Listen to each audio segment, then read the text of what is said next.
Alright everyone, over the course of a few weeks, Haiti has gone from, relatively troubled to civil war to outright collapse. There is no longer a nation of Haiti. Barbecue runs the capital, it appears, or is trying to. He's the chief leader of one of the larger gangs there.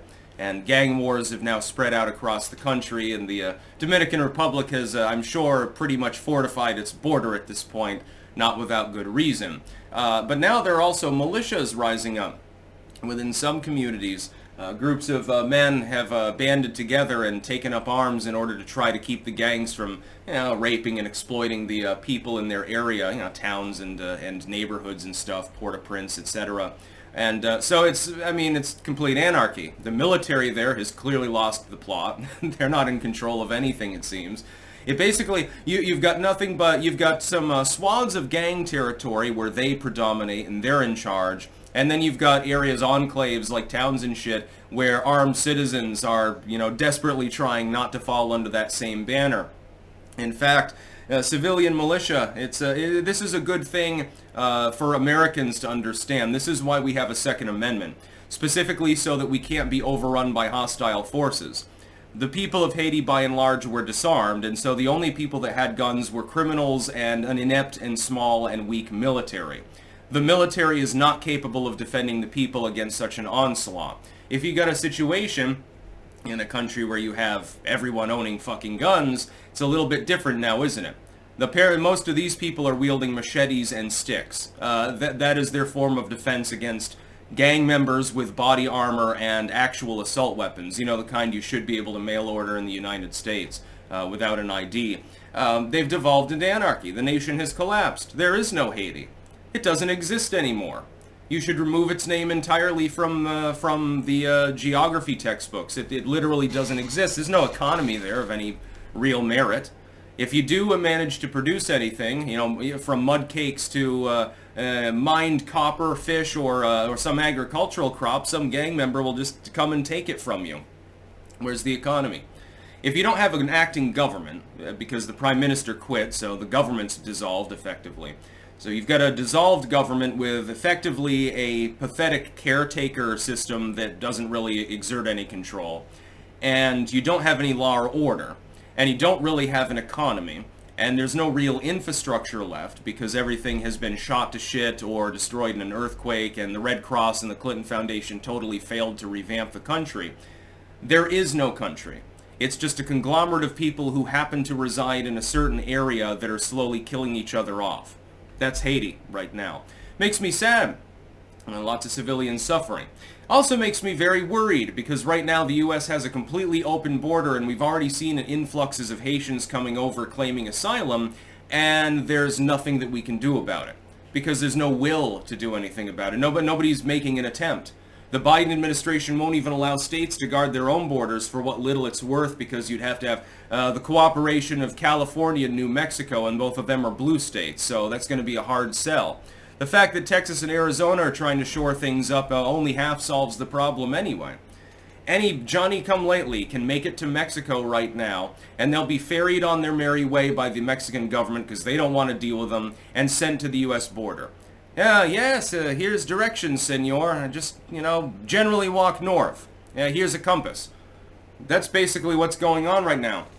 Oh, and if you get, by the way, senor, if you get to the border in Texas, then you're going to have to continue west or swim, Basically, that's going to be the directions. You can also get on this skull train here. Is it this bone train? And, packed to the point where you're riding on the roof. You may or may not make it through the mountains because you might get your head taken off if you don't duck quick enough. But so don't wake up suddenly in your sleep when you're in a tunnel, or there's going to be a fucking problem.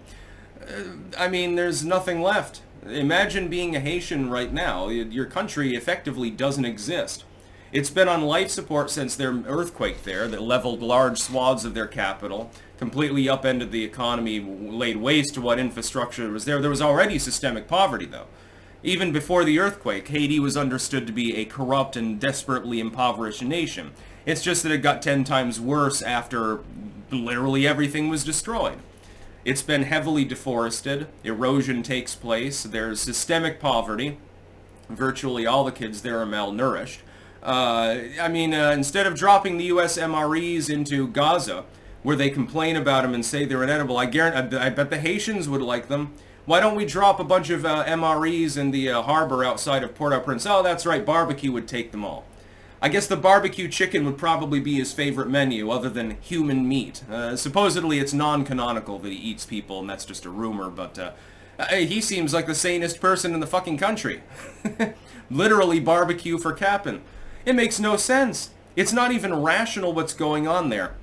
We've got a bunch of proxy wars popping off. We're capable of limitlessly funding them to the tune of hundreds of billions of dollars. And in our own backyard, in the Americas, we've got this extremely small country that you would think it would be easy peasy to build infrastructure in, and we can't fucking do anything about it. Not that I'm in favor of interventionism. Probably the gang that takes over will lean off into the Eastern Bloc. You'll have another Cuban Missile Crisis situation, for Christ's sake. It would probably be in our best interest to stick to our own hemisphere. That was kind of the point of the Monroe Doctrine. So why aren't we doing anything about Haiti? Other than sending people over there with their iPhones to record the gang violence and stuff like that. There's really no attempt. For years and years, the Red Cross and the Clinton Foundation and stuff were there. Oh shit, maybe that's the reason why they got fucked. Maybe our intervention there was never meant to be benevolent in the first place. You know, we take care of countries halfway around the world. We can't even take care of a tiny state in our own backyard. I think that we should probably do a little bit more. I think diplomatically that would be a positive thing. It would also be cheap. God, for a tenth of the price that we're funding the proxy war in Ukraine, we could probably buy the nation of Haiti if we wanted and convert it into a goddamn territory if we so chose. Wouldn't be difficult. A lot of shoreline property there. There'd be a lot of touristic development, I'm sure. You'd have to send in a security force first to clear out all the militants and slaughter several tens of thousands of people in the process. But once order is restored, hell, it would be a steal. Land would be cheap, and we could gentrify it. And then Haiti would, again, basically cease to exist. There'd be some Haitians left that sold to the tourists and shit like that. Hey, I want to buy these vitamin-rich clay patties. They're only $10 a piece, you fucking hipsters. That'd be a funny one. So yeah, you've got a country that's effectively, the capital right now, for the most part, is run by a man named Barbecue. Its economy has flatlined, and now there are militias beginning to form to try to fight back against the prevalent gang violence, but they don't even have, generally, guns to do so with. And so they're fighting with machetes and shit.